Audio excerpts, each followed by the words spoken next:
Before we ask you any more questions, let's have the audience put on your 3D glasses again. We're going to show you a brief clip from a documentary that we're making tonight, and it's in an area that has been inspired and influenced greatly by the work that Dr. Michael Black has done. Please put on your glasses.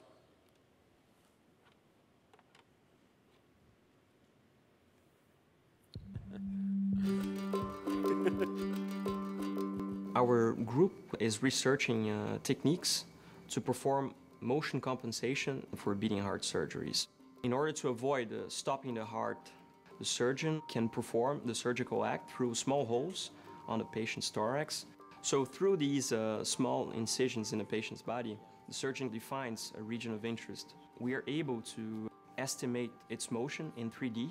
The robot tracks this motion and moves synchronously with the beating heart motion so that the surgeon can perform his gesture as if he was operating in a virtually stable environment.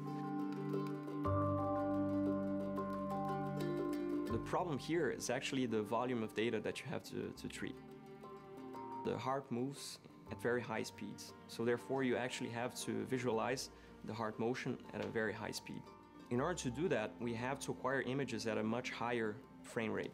That demands a lot of computational power. Until very recently, we didn't have the computational power to process these images as they count.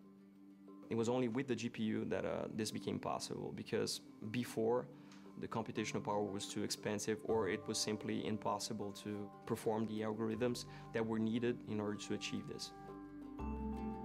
What actually motivates us to keep working towards this, such a system is the possibility of expanding the motion compensation for beating heart surgery to enable surgeons to perform even more complicated procedures, or procedures that today are not possible.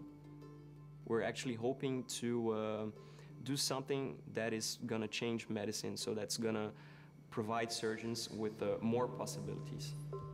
Wow.